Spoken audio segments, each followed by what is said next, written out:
here from Safe Kids Upstate, and today we are talking about something that is so important. I'm sure that all of you will agree, and that is school safety tips for back to school.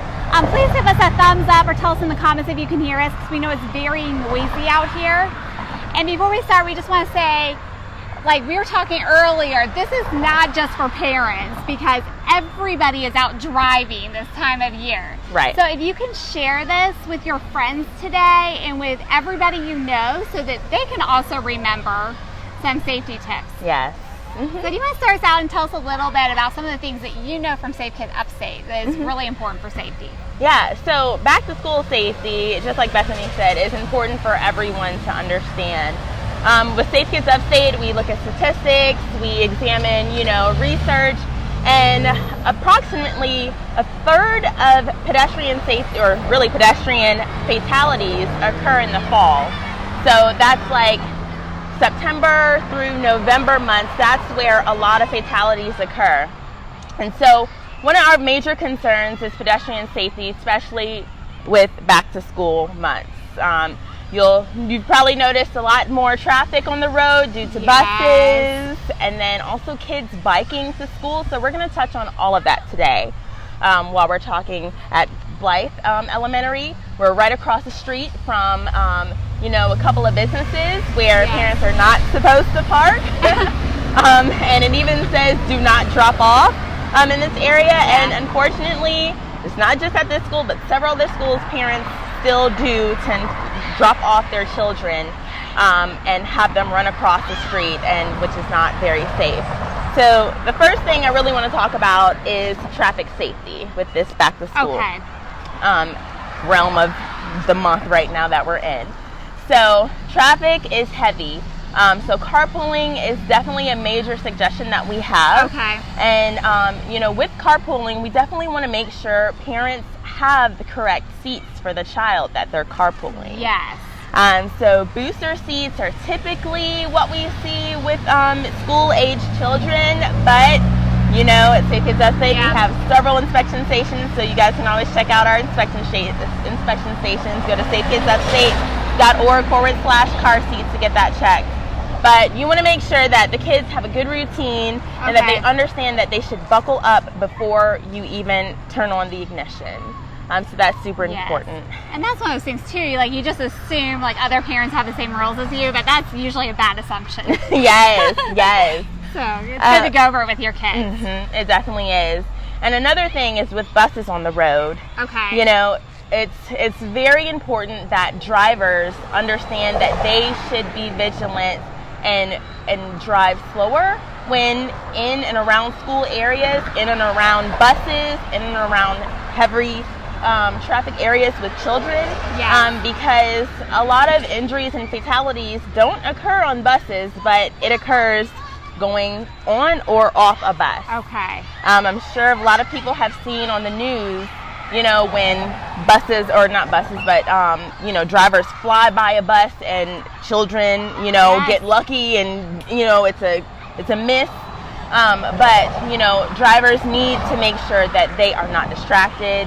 They are focused on the road and driving slower, because we do not want, an accident to occur. Right. And this is good stuff to remind everybody that to look out for the buses. So can you remind us of what the laws are for stopping for buses? So in this area, they have it that whenever you're on the same side of the road as a bus with not a four lane road, that's where you have to stop when you're on that side of the bus. But on this, for example, road right here, this is 4 lane, but on a 2-lane road, both sides have to stop. Okay.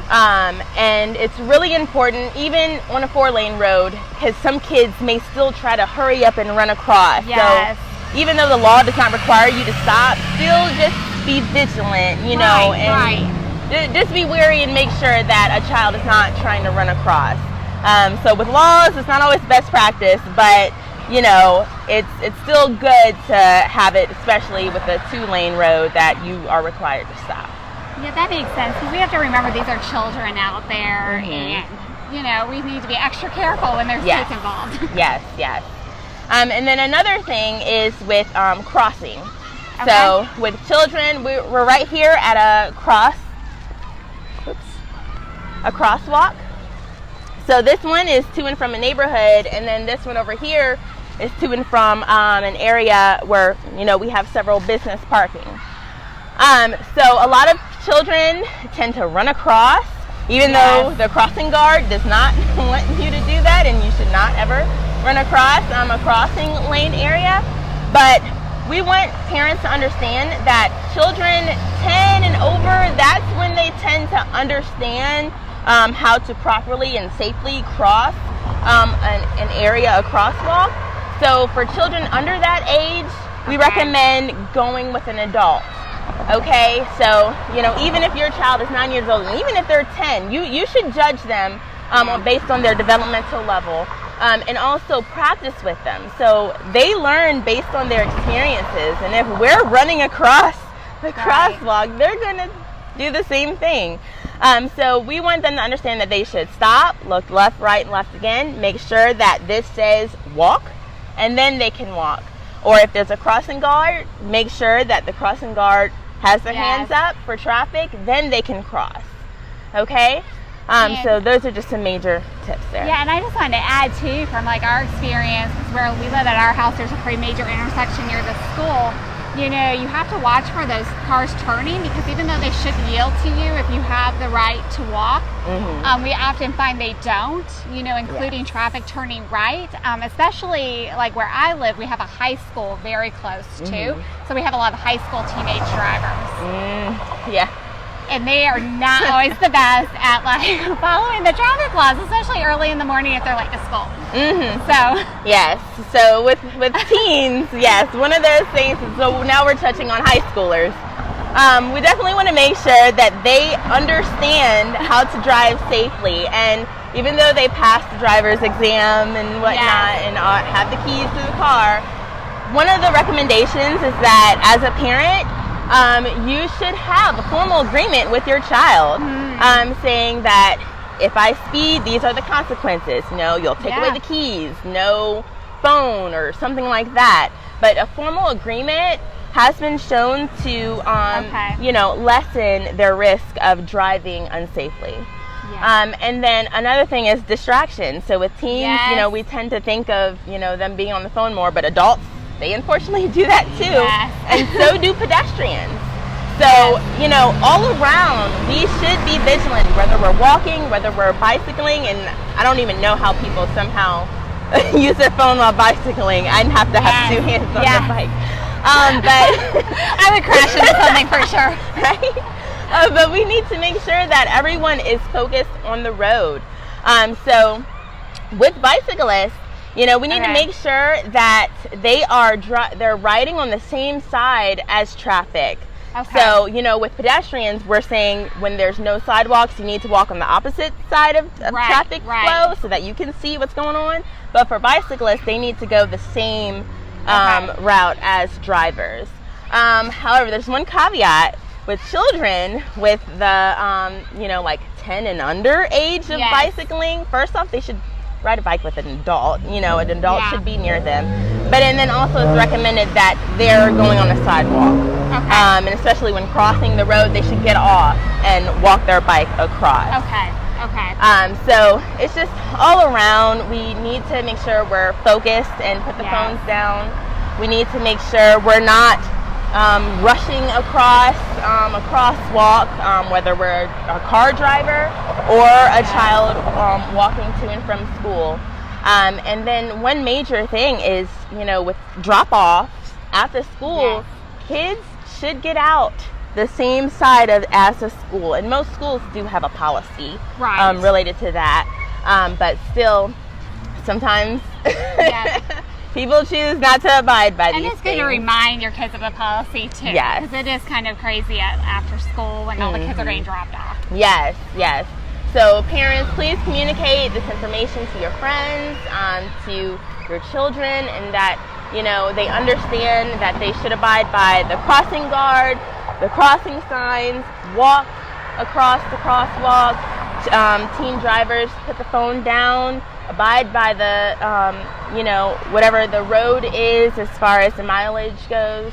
And then, when you're dropping off children, abide by the safety patrols. They're there to make sure that the kids are exiting and getting into the car safely.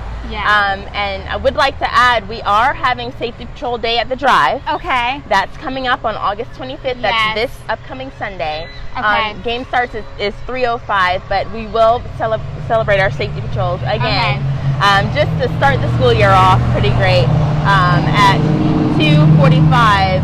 We'll have the Safety Patrol Parade, so they can go and walk around. So. Oh, that's great. Yeah. Well, I wanted to close by telling a story from my own experience that I think really drives home how important all this is. My family has walked to school before, and we were actually almost hit by a car last year that was running a red light. And I don't think that you hear that and you think oh, that would never be me. I think the driver was just not paying good attention that day. Because they flew through it kind of late. But, even as a pedestrian, it can be hard to sometimes see all the traffic. Like where we were, we could not see this car until it almost hit us, and it did hit someone else. So, just like a plea to everyone out there to really be careful around the school zones, because these children are so precious. They're a precious part of our community. And to take the time to remind all the people in your life that school has started and they do need to be careful, especially your teenage drivers again, because, a teenager might not realize how important it is to be safe around school zones, especially if, like we said, they're racing to school at the last minute. Yep. So thank you all. If you have any questions, let us know in the comments and we'll be sure to get you an answer.